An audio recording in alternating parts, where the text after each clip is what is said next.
Queridos hermanos todos, de una manera especial saludo al vicario del Opus Dei presente entre nosotros y a todos los concelebrantes. La providencia ha querido que en esta misa de acción de gracias por la beatificación de Álvaro del Portillo, la liturgia proclame este evangelio en el que nos dice, se introduce con una pregunta. ¿Cuál es el principal de los mandamientos? ¿Cuál es el principal de todos ellos? Se le formula a Jesús esa pregunta. Y ciertamente debemos de entender qué se le está preguntando. Desde luego no parece que la respuesta de Jesús quepa interpretarla como que los demás no son mandamientos que tengan también una importancia esencial, o que no sean de materia grave, o que su cumplimiento puede quedar pospuesto para ser llevado a cabo posteriormente. No creo que sea interpretado así. Más bien, la pregunta parece que Jesús la entiende y la responde de la siguiente manera. ¿En dónde tenemos que poner el acento principalmente en nuestra religiosidad, en nuestra vida espiritual? ¿En dónde hay que poner el acento? Y su respuesta, sin duda alguna, es: amarás al Señor tu Dios con todo tu corazón, con toda tu mente, con todo tu ser, y al prójimo como a ti mismo. Es un recordatorio, esa respuesta de Jesús, de que el amor debe de ser el que informe todos los mandamientos, toda nuestra actuación. El amor de Dios debe de informar toda nuestra vida. En el fondo, la vida de un cristiano es ser instrumento del amor de Dios para la vida del mundo. Como dice San Pablo, ya no soy yo el que vive, es Cristo el que vive en mí. Y se sirve de cada uno de nosotros como instrumento suyo para encarnar el amor de Dios, para hacerlo visible, para hacerlo palpable. Por eso el acento, en dónde ponemos el acento en nuestra vida, tiene una gran importancia. Cuando la tarea de la santificación se nos presenta, una tarea tan grande para nosotros, no sabemos por dónde empezar, porque dice uno, hay tantas cosas en mi vida en las que debiera de convertirme, en las que debiera de tener una profunda transformación para alcanzar la santidad. Es tan vasto pues el frente de retos que tengo ante mí para poder llegar a la santidad. ¿Por dónde empiezo? Bueno, pues he aquí que el Evangelio nos pone una clave. Empieza por ser instrumento del amor de Dios ante el mundo. Ama sabiéndote que eres una presencia de Jesucristo ante los demás, para encarnar su amor, para hacerlo presente, palpable, para que a través tuyo quienes te rodean perciban el amor de Dios cercano. Algo así también creo que nos aporta la figura de Álvaro del Portillo, y yo quisiera subrayar que me parece que en su beatificación la Iglesia especialmente ha querido subrayar una virtud clave, que es de esas que marcan el acento, y al marcar el acento marcan el estilo. Me refiero a la virtud de la humildad, que fue especialmente señalada por el cardenal precepto de la Congregación de los Santos el día de su beatificación. Virtud de la humildad. ¿Por qué subrayar tanto la virtud de la humildad? Pues porque la obra de Dios es ingente, la obra que Dios pone en nuestras manos es ingente, es la obra de Dios. Y la obra de Dios supera totalmente al hombre.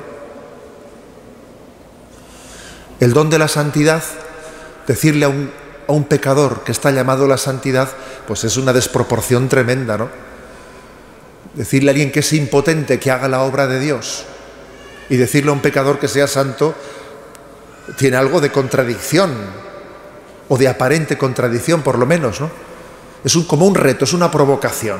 Decirle a un hombre que tiene experiencia de la propia fragilidad y de su impotencia, que lleve a cabo la obra de Dios. Hombre, Y un pecador que sea santo parece algo hasta un poco provocador. Y esa aparente contradicción solamente se resuelve desde la virtud de la humildad. Es decir, nosotros queremos el querer de Dios y no estorbarle. Y el humilde es aquel que está totalmente empeñado en no estorbar a la obra de Dios en su vida, no ponerle límites. En el fondo, todos y cada uno de nosotros debemos de entender que tenemos que firmarle a Dios un cheque en blanco. Señor, tú sabrás cómo, dónde, de qué manera yo me fío plenamente de ti.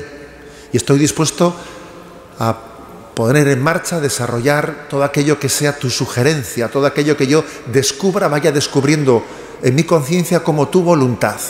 Eso es ser humilde.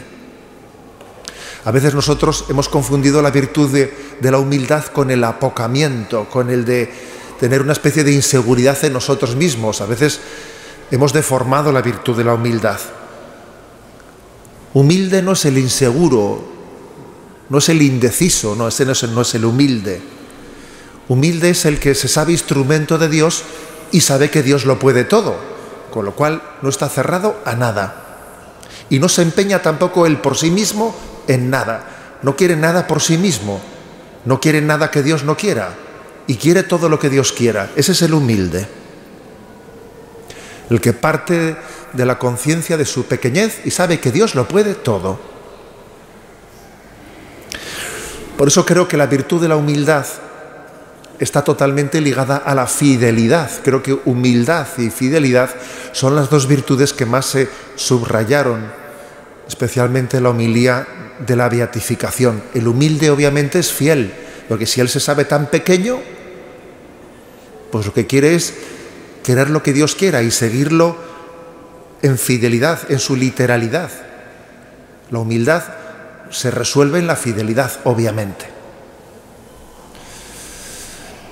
El prelado Monseñor Javier Echeverría subrayaba en alguna de sus, en la homilía que él pronunciaba al día siguiente de la beatificación, subrayaba 3 palabras que eran especialmente repetidas por el beato Álvaro del Portillo.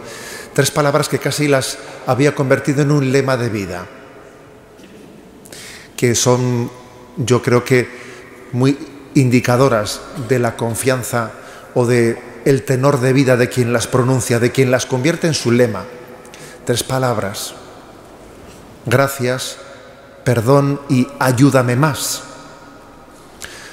La expresión, el hecho de que uno sienta la necesidad de mostrar mucho la gratitud, la verdad es que el estado de un alma, un buen termómetro para medir el estado de un alma, es la necesidad que siente de mostrar la gratitud.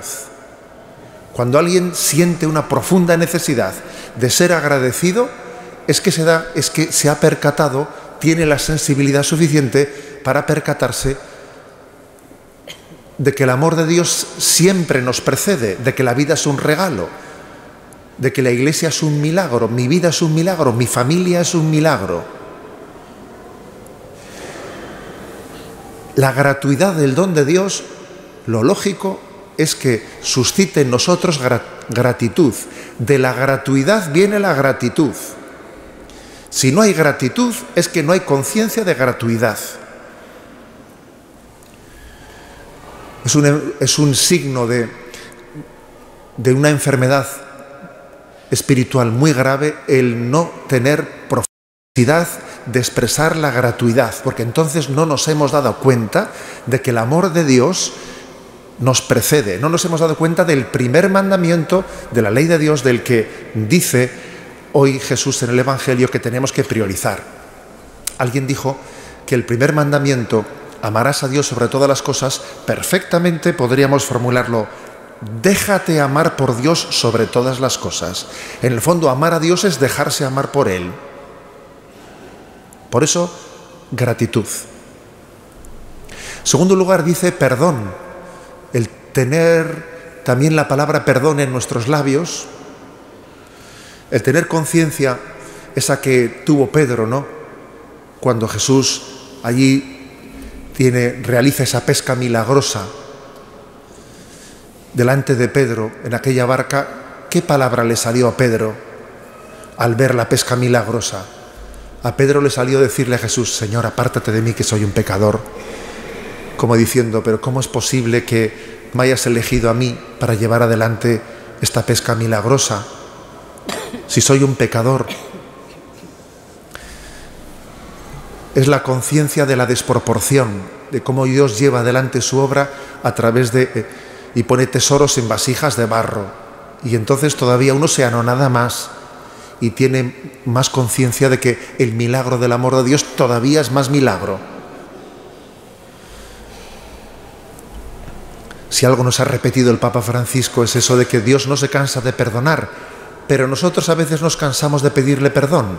Y he aquí que el beato Álvaro del Portillo no se cansaba de pedir perdón y decía gracias y perdón, y decía la palabra perdón, le salía espontáneamente: apártate de mí, Señor, que soy un pecador, pero ¿cómo has hecho este milagro sirviéndote de mí?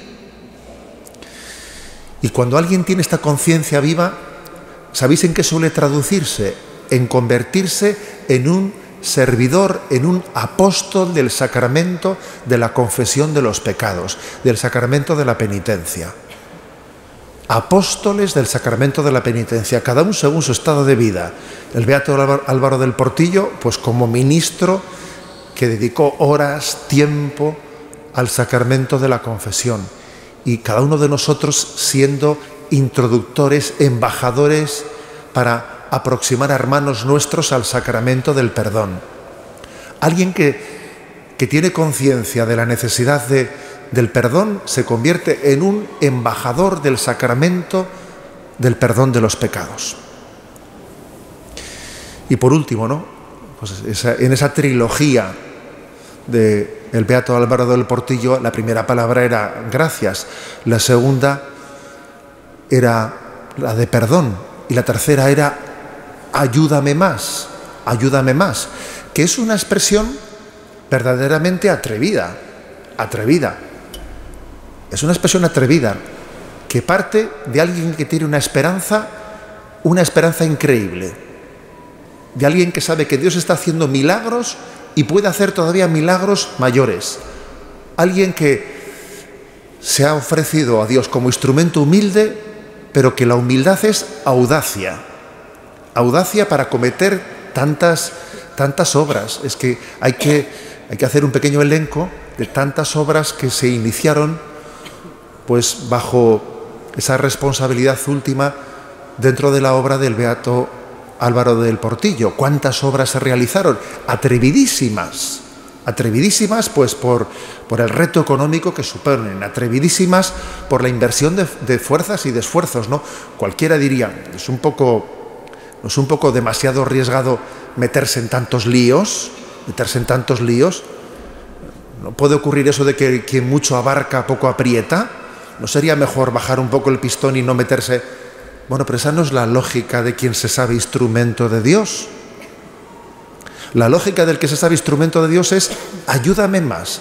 Es la santa osadía de saber que a Dios le cuesta lo mismo hacer 3 milagros que 5.